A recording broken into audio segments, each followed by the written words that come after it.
The Cleveland Cavaliers are getting too good for shows, networks to avoid them. I mean, that's how good they've gotten, because I can guarantee you, Mothership and Fox and anybody else is going, oh, they won again. They won again. They're 55-10. That's tied for the fifth best record through 65 games in NBA history. You have to cover them. Now, not exciting. I watch them. They're a really good team. They're a balanced team. I mean, that's not the kind of thing where you go, hey, tonight, the Cavaliers. All right.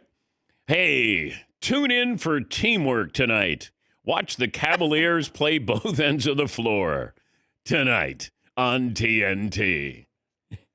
Yes, Seton. Which is funny because it's kind of what critics of the NBA are always looking for. Where's the fundamentals? Where's the teamwork? All this individual ISO play, that's not the game I grew up watching. So the Cavaliers, 55-10. The Warriors in 2015 went 59-6. The 1995 Bulls, love them, went 58-7. The Bulls in 96 went 56-9. The 76ers in 82 went 56-9.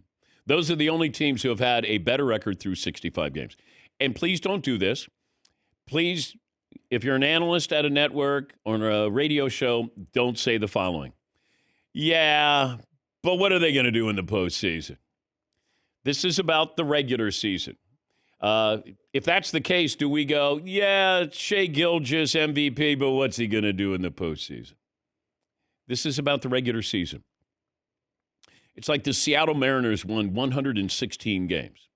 I didn't think they were built for the playoffs, but you still have to acknowledge that they won 116 games. And they proved not to have a pitching staff that was built for the postseason. But Cleveland has done a wonderful thing here. They play really good basketball.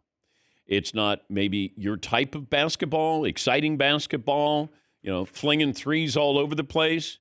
But Seton makes a great point. This is about playing winning basketball.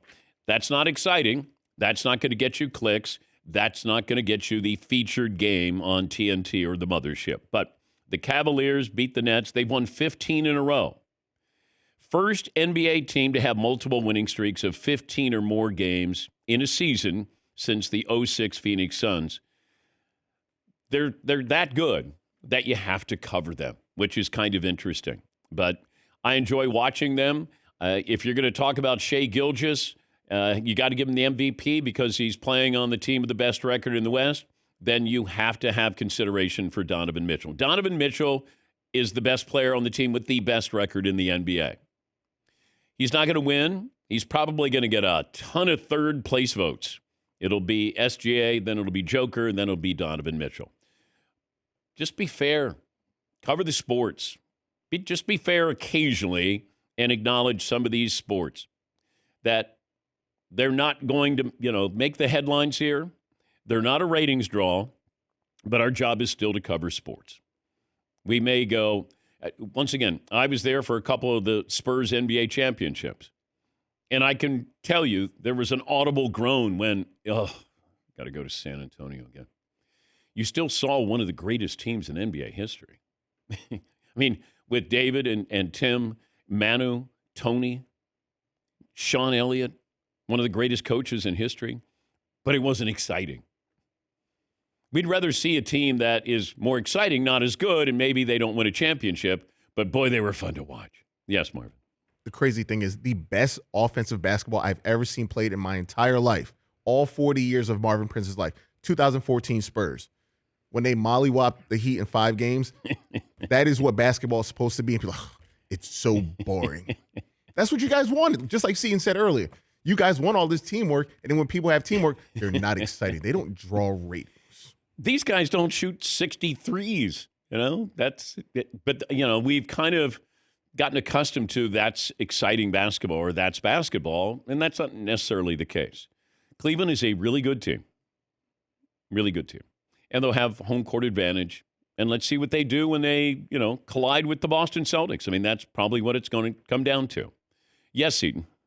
I'm on NBA.com right now looking at the MVP ladder. Yeah. And Donovan Mitchell right now. Do you want to guess where he is in the top 10? Oh, You extended it to top 10. Yeah, well, I had to. I'm going to say Well, I had to. I'm going to say he's 8th. You're close. He's 7th. Okay. 2 weeks ago, he was 10th. Yeah. Now he's moved up to 7th.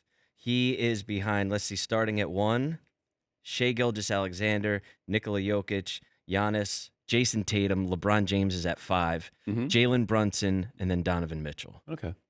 It's Steph just behind him, Cade Cunningham, and Anthony Edwards. Okay, but Jalen Brunson's ahead of Donovan Mitchell? Correct. Like, I got to give that. What is value? Is value being notable, getting clicks, being popular, highlights? Like, what is value now to the way it used to be? Your team is winning at a historical pace. If Donovan Mitchell was averaging 29 instead of whatever he's averaging 20, 24, then all of a sudden he's third. Because it'd be easy to go, well, yeah, he's averaging almost 30. Well, he's averaging 24. And it feels like there's a big difference between 24 and 29. That SGA, and he's averaging 30. Well, if he's averaging 24, is SGA going to be the MVP? I don't think so. It's tricky. Yeah, Pauline. And you could maybe, if you want to go deep cut on this with Mitchell, make the case by him shooting less.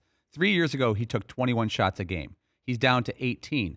He's opening up for his teammates. He's not being selfish. He's not a stat hog. And I'm not calling anyone else that. But remember Steph Curry when Kevin Durant showed up and he went from 30 points a game to 24 and a half and they won? Yeah. So you didn't see Steph complaining about his stats that year.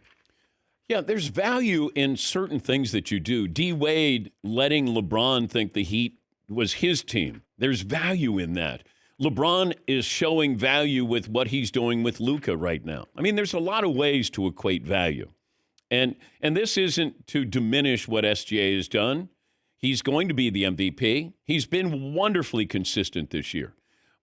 But I think you got to acknowledge certain people on certain teams at certain times. And this is one of those moments. They're 55-10. And he's averaging 24.